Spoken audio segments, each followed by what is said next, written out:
விஜய் வந்து பவர் சென்டரே கிடையாது, நான் மட்டும் தான் பவர் சென்டர் அப்படின்லாம் சொன்னாரு. அவரு அவர் பவரே இல்லாத சென்டருங்க. அவர் இந்த கூட்டத்தை வந்து நான் எப்பவுமே குஷியா வச்சுக்க சொல்றீங்கல்ல, பெண்கள் பார்த்தா கண்ணீர் வடிக்கிறாங்கன்னு சொல்லி சொல்றீங்கல்ல, அவர்களுக்கு விஜய் என்ற ஒரு நபரை பார்த்தால் போதுமான ஒன்று. எல்லாருக்குமான முதல்வர் கிடையாது விஜய், எல்லாருக்குமான முதல்வர் கிடையாது.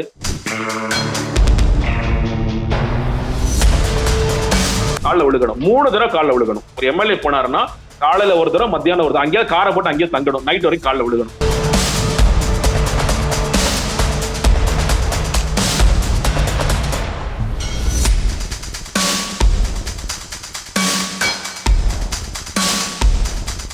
வணக்கம் நேயர்களே, நான் உங்கள் கார்த்திக். நம்முடைய சிறப்பு நேர்காணலில் அரசியல் விமர்சகர் ஜெகதீஸ்வரன் இணைந்திருக்கிறார். அவரிடம் விரிவாக பேசலாம். வணக்கம் சார். வணக்கம். தமிழ்நாட்டுல அதிமுக திமுக மாறி மாறி பவர்ல இருக்கும், ரொம்ப வலுவா இருந்திருக்காங்க. அவங்க வந்து இப்படி எதிர்கட்சிகளை உடைக்கணுங்கிற ஒரு ஸ்ட்ராட்டஜி பண்ணி நான் இது வரைக்கும் பார்க்கல இந்த லாஸ்ட் 20 to 30 இயர்ஸ்ல. இவர் வந்து ஒரு புது கல்ச்சரை கொண்டு வந்து அத அதான் அந்த ஒரு தரத்தை இறக்குறாரு. தமிழ்நாடு அரசியலோட தரத்தை ரொம்ப ரொம்ப இறக்குறாருங்க. ரொம்ப இறக்குறாரு. நம்ம பாக்குறோம் இல்லையா? நீங்க சொன்ன கேட்ட கேள்வி இந்த காட்சியில நம்ம பார்த்திருக்கிறோம். கர்நாடகால பார்த்திருக்கோம். ஆபரேஷன் லோட்டஸ், காங்கிரஸ் ஆட்களை தூக்கு. இமாச்சல் பிரதேசல பார்த்திருக்கோம். ஒட்டுமொத்த காங்கிரஸ் எம்எல்ஏக்களை தூக்கு, காலி பண்ணு, கட்சியை காலி பண்ணு. நார்த் ஈஸ்டர்ன் இதுல எங்கெல்லாம் காங்கிரஸ் இருந்துச்சோ அதெல்லாம் கொஞ்சம் கொஞ்சமாக வாங்கி காலி பண்ணு. ராஜ்யசபால காங்கிரஸ் தான் வலுவா இருக்கிறாங்க, அவங்க ஜெயிக்க போறாங்க. 4 காங்கிரஸ் எம்எல்ஏக்களை தூக்கு, நீ பாஜக ஓட்டு போட வையி, நீங்க கட்சியை காலி பண்ணு, கட்சி தலைவர்களை தூக்கு. சார் அது காங்கிரஸ் மட்டும் போதுமா? இல்ல, இது போ, திரிணாமுல் காங்கிரஸ் போ, அங்க இருக்கிற 4 பேரை தூக்கு, அவெல்லாம் நல்ல மாதிரி பேசியிருப்பான், அவனெல்லாம் தூக்கு. அடுத்து வேற எங்க சார்? அகிலேஷ் யாதவ் கட்சிக்கு போ, அங்கே 4 பேரை தூக்கு. இப்படி ஒரு அரசியல் பிஆர்எஸ் பாவ சார், அவர் வந்து ரொம்ப உடம்பு சரியில்லாம இருக்காரு, கட்சியை காலி பண்ணு, அவனை தூக்கு, இப்படின்னு எல்லா ஊர்களிலும் பாஜக செய்து கொண்டிருந்த அரசியலை அதை ஒரு அரிச்சுவடியா எடுத்துக்கிட்டு விஜய் அவர்கள் பேசுகிறார். நீங்க பாஜக குறித்தோ, இந்த சொல்லப்போனா ஜனநாயகம் குறித்தோ நீங்கள் பேசுவதற்கு ஏதேனும் உங்களுக்கு வந்து ஒரு தகுதி இருக்கிற கடல், நிச்சயமாக நான் தகுதி இல்லைன்னு சொல்லுவேன். இதுதானே பாஜக பண்ணாங்க. பாஜக என்ன பண்ணாங்க? ஆட்களை தூக்குவாங்க. நீங்க இனிமேல் காங்கிரஸ்ல நிக்க வேணா, நீங்க பாஜக சின்னத்துல நில்லுங்க, மக்கள் உங்களுக்கு வாக்களிச்சு மறுபடியும் நீங்க சட்டமன்றத்துக்குள்ள வாங்க. இதுக்கு பேர் ஆபரேஷன் லோட்டஸ். இப்ப இதுக்கு ஆபரேஷன் விசிலா இதுக்கு பேரு? இல்ல ஆபரேஷன் விஜயா? இல்ல என்ன பேர் வைக்கிறதுன்னு தெரியல. அந்த வேலையை பாக்குற தொடர்ச்சியாக நீங்க வாங்க, எல்லாரும் கிளம்பி வாங்க, எல்லாருக்கும் இங்க நாங்க சீட்டு கொடுக்குறோம், நீங்க மறுபடியும் விசில்ல நெல்லுங்க. ஆனா எனக்கு என்னன்னா, உண்மையிலே மக்கள் அதை செய்வார்களாங்கிறது தெரியல. அதிமுக இது ஒரு பிரஸ்டீஜியஸ் இஷ்யூவா பார்க்கணும். நம்ம ஆளை வந்து தூக்கி நமக்கு விழுந்து, நீங்க நல்லா யோசிச்சு பாருங்க. நீங்க மரகதம் குமாரவேல் மதுராந்தகத்துல போன வாட்டி மக்கள் ஜெயிக்க வச்சாங்க. ஒரு திமுக அலை அடிக்கும் பொழுது 37 கேடிசிசில 37 தொகுதிகள் போகும் பொழுது, 36 தொகுதிகள் போகும்போது ஒரே ஒரு தொகுதியில மரகதம் குமாரோட மக்கள் ஜெயிக்க வைக்கிறாங்க. அந்த மக்களுக்கு உண்மையா இல்லாம அவங்க மறுபடியும் அந்த ராஜினாமா பண்ணிட்டு போறாங்கன்னா, அது இரட்டை இலைக்கு விழுந்த வாக்குகள். திமுகவுக்கு போட மாட்டேன், விசிலுக்கு போட மாட்டேன் சொல்லப்போனா 2வது இடத்துக்கு விசில் வந்திருக்கு. விசிலை தோற்கடித்து இவர் மரகதம் குமாரோட வந்திருக்காருன்னா, மக்கள் உண்மையிலே புரிந்து கொண்டு மரகதம் குமரவேல் போன்றவர்களை தோற்கடிக்கணும். விசில் அடினால தோற்கடிக்கணும். அதுதான் அது பண்ணாங்கன்னா, அப்பா நம்ம பாஜக மாதிரி நம்ம நாடு மோசமாயிடல, கர்நாடகா மாதிரி நம்ம மக்கள் இது மோசமாயிடல, நம்ம சொல்லி புரிஞ்சுக்கலாம்.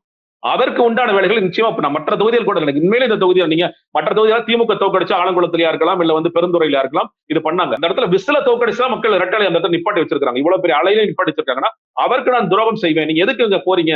நான் வந்து எதிர்கட்சியா இருக்க செயல்படல, எனக்கு பெருசா தொகுதியில் வேலைகள் நடக்காது அப்படின்னா அதற்கு அர்த்தம் என்னன்னு தெரியுங்கன்னா, விஜய் அப்ப 107 தொகுதிகளுக்கு மட்டும்தான் நலத்திட்டங்கள் அறிவிப்பார்.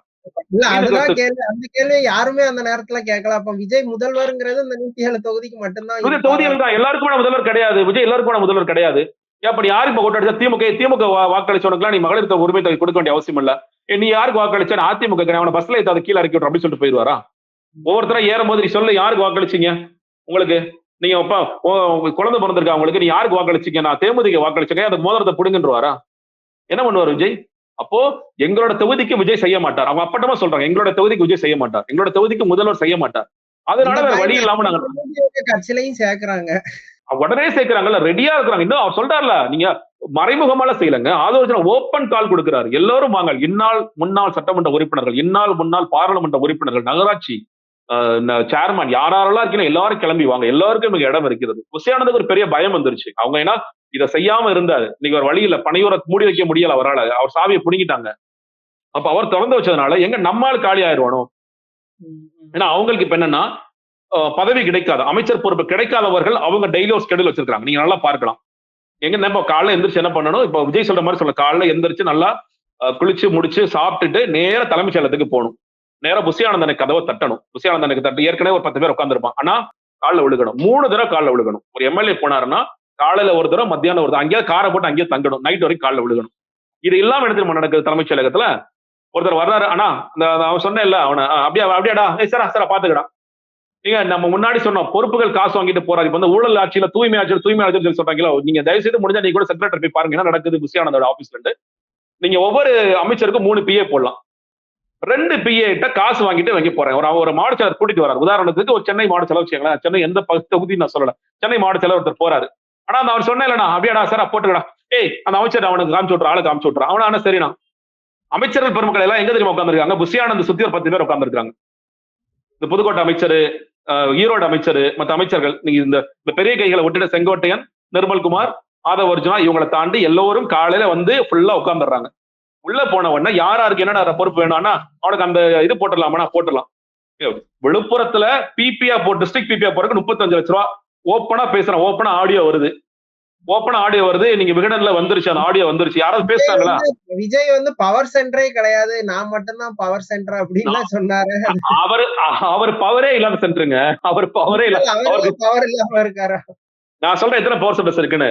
நீங்க ஜான் ஆரோக்கியசாமி ஒரு பவர் சென்டர், விஷ்ணு ரெட்டி ஒரு பவர் சென்டர், புஷி ஆனந்த் ஒரு பவர் சென்டர், ஆதவ் அர்ஜுனா ஒரு பவர் சென்டர். இப்ப புதுசா வந்து ரூட் ஜெகதீஷ் ஒரு பவர் சென்டர், ஜெகதீஷோட போற ராம்குமார் ஒரு பவர் சென்டர்ஸ். 6 பவர் சென்டர்ஸ் இங்க செயல்பட்டு இருக்காங்க ஒட்டுமொத்தமா. நீங்க இதுல யாரை பிடிச்சா நீங்க உள்ள போலாம் அப்படிங்கறது உங்களுடைய திறமையை பொறுத்தது. உங்களுக்கு வந்து எனக்கு பொறுப்பு ஏதாவது வேணும் அப்படின்னா நீங்க என்ன பண்ணணும், நேரடியாக போய் புஷி ஆனந்த் சந்திக்கணும். அவர் வந்து புஷி ஆனந்த் சந்திக்க நேரம் சந்திச்சா அது நடக்காது. ஒரு மாவட்ட செயலர் பிடிக்கணும். அண்ணா உனக்கு எவ்வளவு வேணும்? எனக்கு ஒரு 10 ரூபா கொடுறா. 10 ரூபா வாங்கிட்டு அவர் என்ன பண்ணுவார், பொறுப்பு போட்டு கொடுத்துருவார். அது டிஸ்ட்ரிக்ட் பிபியா இருக்கலாம், நீங்க வழக்கறிஞர்கள் அணி இல்ல, நான் சொல்றது அரசாங்க பொறுப்பு, அரசாங்க பதவி, டிஸ்ட்ரிக்ட் பிபி. ஏன்னா ஒவ்வொரு டிஸ்ட்ரிக்ட்லயுமே நீங்க எத்தனை வக்கீல் மட்டும் போடலாம் நீங்க உங்களுக்கு தெரியும், நிறைய போடலாம். நீங்க ஸ்டேட்டுக்கு எத்தனை பேர் போடலாங்கிறது தெரியும், ஒவ்வொரு நீதிமன்றத்துக்கும் குடும்ப நீதிமன்றத்துக்கு என்ன போடலாங்கிறது தெரியும். அது பெரிய ரோல் இருக்கு, அதுல மட்டுமே நிறைய காசு பாக்குறாங்க இவங்க. அது இல்லாம நீங்க வந்து ஒரு பெரிய கூட்டம் வந்து சேர்ந்துட்டே இருக்கு. ஆனா இவங்களுக்கு என்ன, இன்னைக்கு கூட பார்த்த காலையில வந்து திமுக இளைஞர் அணியில வந்து கொஞ்சம் பேர் சேர்ந்திருக்காங்க. என்ன யோசிக்கிறாங்கன்னா, அடுத்ததாக நடக்க போகின்ற உள்ளாட்சி தேர்தலில் நமக்கு தான் அண்ணன் சீட்டு கொடுப்பாரு, அண்ணன் நல்லா கொடுப்பாரு, நீங்க பாத்துட்டே இரு. அவங்களுக்கு புரியாம வந்து சேர்ந்துட்டு இருக்காங்க. அதுக்கப்புறம் ஒரு கூட்டம் வெளியே வரும், உள்ளாட்சி தேர்தல் முடிந்த பிறகு ஒரு பெரிய ஜம்ப் நடக்கும். ஐயா என்ன மன்னிச்சிருங்கய்யா, வெளியே வர டைம் கூடிய சீக்கிரம் ஐயா என்ன மன்னிச்சிருங்கய்யான்னு சொல்லிட்டு எடப்பாடி பழனிசாமி அவர்கள் காலில் வந்து விழுகிறது, உதயநிதி ஸ்டாலின் காலில் விழுந்து விழுது. அந்த காட்சியில நம்ம பார்க்க தான் போறோம். அவங்க ஒரு கூட்டம் வந்துகிட்டே இருக்கு. இன்னைக்கு இப்படி எல்லாம் சம்பாதிக்கிற ஒரு பவர் சென்டர் அது மாறிட்டு இருக்கு. வேற சில விஷயங்கள் நடக்கணுமா, அதுக்கு ஒரு பவர் சென்டர் வச்சிருக்காங்க. நீங்க வந்து விஜய் அவர்களை பார்க்கணுமா, வீட்டுல பார்க்கணுமா, இல்ல வந்து இங்க அசூர் பில்டிங்ல பார்க்கணுமா, நேரா ஜெகதீஷ படி, ராம்குமார் படி, யாரெல்லாம் நீ வந்து போய் வணக்கம் வச்சு யாரெல்லாம் இத்தனை பவர் சென்டர்ஸ் இருக்கிறாங்க. நீங்க நல்லா பாருங்க. அந்த ஓஎஸ்டியாக அவரு ஜோசேகார் போட்டாங்க இல்லையா, ரத்தன் பண்டிட்டா, அது பாருங்க கரெக்டா சட்டமன்றம் நடக்கும் பொழுது அது வெளியே வருது, அந்த நோட்டிபிகேஷன் அபிஷியலா வெளியே வருது, ஊரே சேர்ந்து அடிக்குது. I think about it. Vijay வந்து ஏற்கனவே ஸ்கிரிப்ட்ல எழுதிட்டு வந்துட்டாரு, நீங்க தூக்க போற சொல்லி எழுதுறாரு, திங்க் அபவுட் சொல்லி சொல்றாரு. சட்டமன்றத்தில் வெளியே போறாரு, பதவி காலி பண்ணிடுறாங்க. அதுக்கு பிறகு 2 அப்பாயின்மெண்ட் நடந்திருக்கு. ஒன்னு ஜான் ஆரோக்கியசாமியோட அப்பாயின்மெண்ட், விஷ்ணு ரெட்டியோட அப்பாயின்மெண்ட். இந்த 2 அப்பாயின்மெண்ட்டுக்கான அபிஷியல் லெட்டர் இருக்கு, நீங்க பாத்தீங்களா?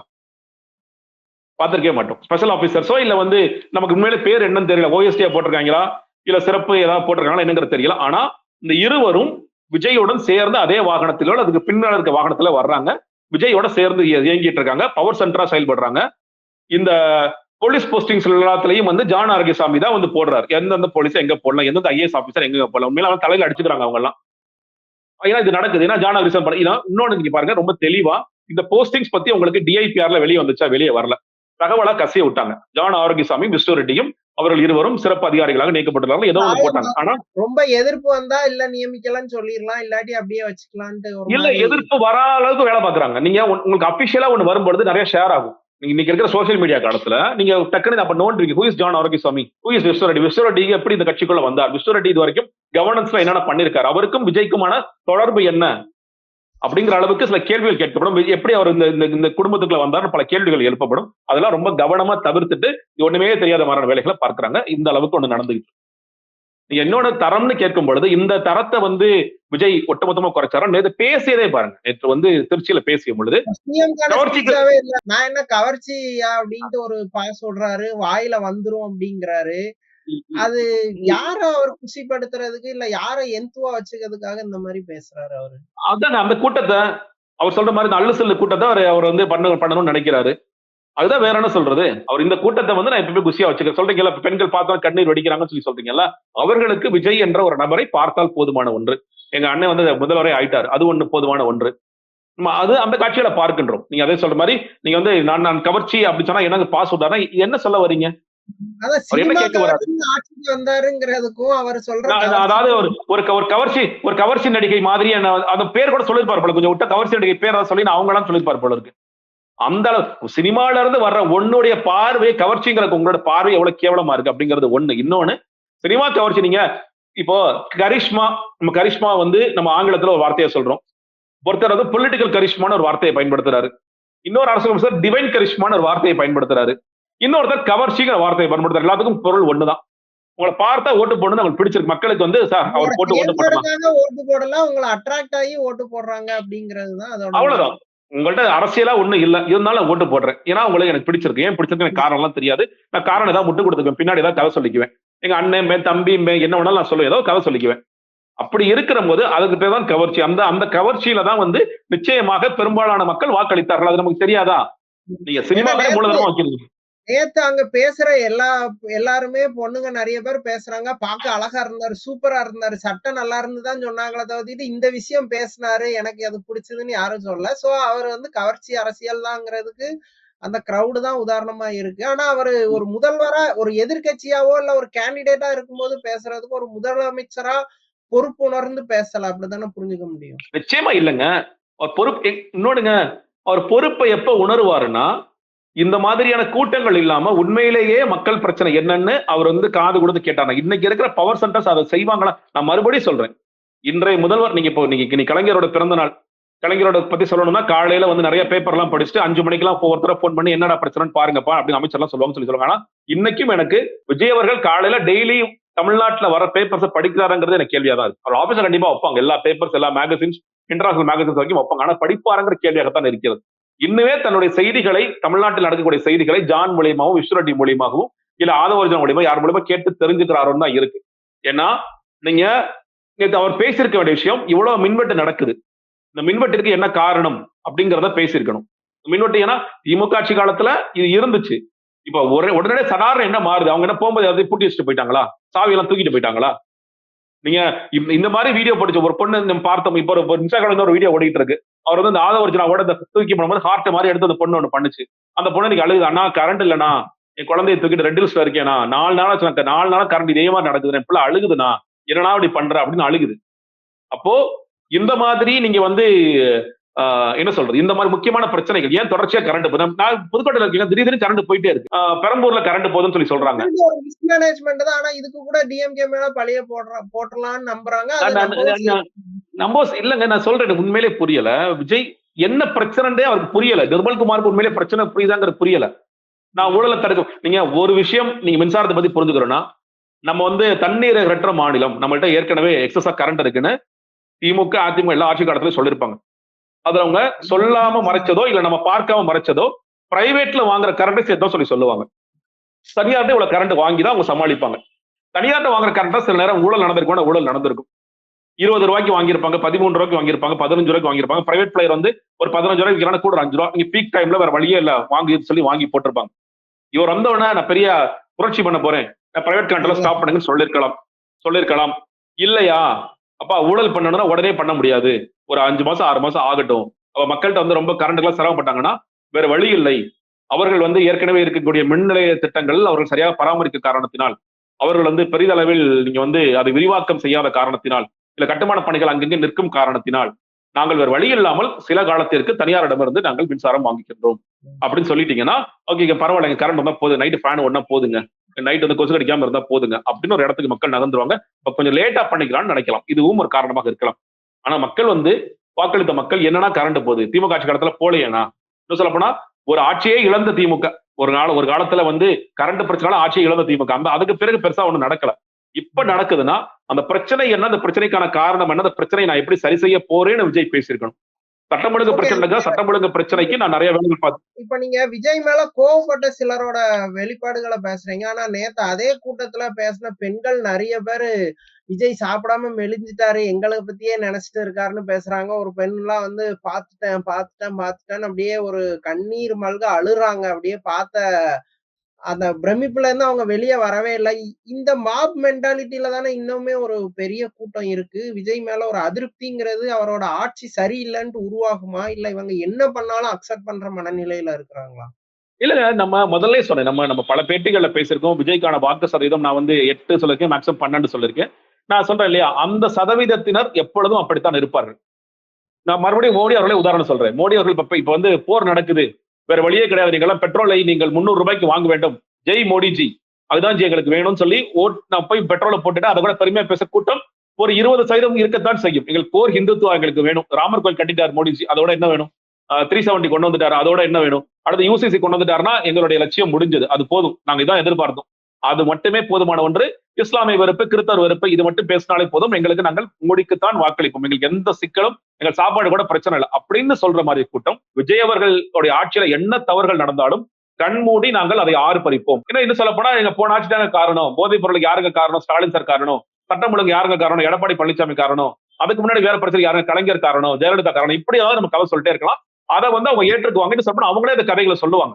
அவங்க அந்த இடத்துக்கு தான் விஜய் நிப்பாட்டி வச்சிருக்காரு. விஜய் அவர்களுக்கு இருக்கிற இன்னைக்கு அவர் கான்பிடன்டா எங்க இருந்து வர்றாருன்னா எனக்கான கூட்டம் அப்படியே தான் இருக்கும். நான் எவ்வளவு மோசமாக ஆட்சி செய்தாலும் ஆட்சியே செய்யாட்டியும் நான் எதை பத்தி கவலைப்பட மாட்டாங்க. அவங்க நீங்க எந்த பிரச்சனை வந்தாலும் என்ன காப்பாத்தி விடுறதுக்கு ஒரு கும்பல் இருக்கு. என்ன பத்தி கேள்வியே கேட்க மாட்டாங்க. இப்ப நீங்க அவர் வந்து ஒரு தவறு செய்யறாரு அப்படின்னா கூட இந்த தவறுல வேற யாராவது கை காமிச்சிட்டு போயிட்டே இருப்பாங்களே தவிர அவரை பத்தி ஒண்ணுமே பேச மாட்டாங்க. ஒரு சின்ன உதாரணம் சொல்றேன். இப்போ நடிகர் அஜித்குமாரோட தாயார் மரணத்திற்கு விஜய் அவர்கள் போகும்பொழுது நடிகர் த்ரிஷாவும் வர்றாங்க. இந்த இன்டர்நெட்ல இருக்கிறவங்க த்ரிஷா அவர்களை போட்டு கடிக்கிறான். த்ரிஷாவை போட்டு கடிக்கிறான். நீ அடங்க மாட்டியா? என்னமோ கெட்ட கெட்ட வார்த்தையில சொல்லி பேசி அவ்வளவு கழுவி ஊத்துறான் அவன். யாராவது ஒருத்தர் அண்ணா ஏனா யாரும் கேட்கல. அதான் சொல்றேன். அண்ணா ஏனா நீ ஏனா இப்படி இருக்க? ஆனா நீ முதலமைச்சர் ஆயிட்டனா? ஏனா யாராவது கேட்கணும்ல? யாருமே கேட்கலையே. அப்போ ஏதாவது நீங்க பாத்தீங்கன்னா இப்ப பாஜக வந்து தோற்கும் பொழுது அவங்க என்ன பண்ணுவாங்கன்னா அழகா வந்து அந்த கட்சியோட தலைவராக யார் இருக்கா? நிபின் நதீன் இப்ப இருக்காரா? அதுக்கு முன்னாடி யார் இருக்கா? ஜேபி இருக்காரா? அவரோட போட்டோ போட்டுருவாங்க. வெற்றி பெறும்போது மோடி போட்டோ போட்டுருவாங்க. இதே மாதிரியான ஸ்ட்ராட்டஜி தான். இவருக்கு வந்து இவருக்காக சிலுவை ஏறுவதற்கு, சிலுவை ஏற்றுவதற்கு நிறைய பேர் இருக்காங்க. அவங்கள சிலுவையில ஏத்தி விட்டு போயிருவாங்க. இப்ப நாளைக்கு ஒரு பிரச்சனை நடக்குதா? சரியா பாதுகாத்துட்டே இருப்பாங்க. நீங்க விஜய் அவர்கள் ஏங்க பேசுறாங்க? ஆதவர்ஜன பேசுறாருலங்க. சீதா டெல்மர்கோன் பேசுறாருங்க. அதோட என்னங்க வேணும்? அவர் பேச வேண்டிய அவசியமே கிடையாது. அவர் செயல்பட்டுட்டே இருப்பாருங்க அப்படின்னு சொல்லி போயிட்டே இருப்பாங்க. விஜய் அவர்கள் இதே மாதிரி என்ன பண்ணுவாரு? கூட்டமாக போட்டு நான் அப்படி பேசிக்கிறேன். அதை தாண்டி நான் பிரஸ் மீட் பண்ண மாட்டேன். நான் டெல்லிக்கே போறேன். டெல்லிக்கு போய் பிரதமர் மோடி சந்திச்சுட்டு வர்றேன். என்ன கோரிக்கைகள் கொடுத்தேன்? தகவலாக கசிய விடுவோம். நாங்க வந்து தமிழ் தாய் வாழ்த்துக்காக நாங்க பேசணும். காவிரி பிரச்சனைக்காக பேசணும். ஏதோ ஒரு கதை கலந்துடுவோம். ஆனா நான் பேச மாட்டேன். சரி சார் நீங்க பேச வேணாம் சார். உங்களுக்கு எங்களுக்கு பிரச்சனை புரியுது. நீங்க பேசக்கூடாதுன்னு இருக்கீங்க. அட்லீஸ்ட் டிஐபிஆர்ல இன்று தமிழ்நாட்டு முதல்வர் விஜய் பிரதமர் மோடியிடம் முன்வைத்த கோரிக்கைகள் ஒரு 4 பாயிண்ட போடுங்க. அதுவும் நான் செய்ய மாட்டேங்கிறதா நமக்கெல்லாம் உண்மையிலே கோபம் இருக்கிறது. எதுக்கு சார் நீங்க போனீங்க? நீங்க எதுக்கு போனீங்க? தமிழ்நாடு ரெப்ரசென்ட் பண்ணி போயிருக்கீங்க. இப்ப தமிழ்நாட்டுல இருந்து ஒரு முதல்வர் வராருன்னு உங்களுக்கு மரியாதை கொடுக்குறாங்க. அந்த மரியாதை ஏத்துக்கிறீங்க. அப்ப அதற்கு பிரதிபலனாக மக்கள்கிட்ட வந்து என்னால் மீடியா முன்னாடி பேச முடியாதுன்னா அட்லீஸ்ட் வந்து ஒரு ஃபார்மல் அபிஷியல் அனௌன்ஸ்மெண்ட் பண்ணுங்க. அதுவும் பண்ண மாட்டேன். நீ என்ன எப்படி புரிஞ்சுக்கிறது?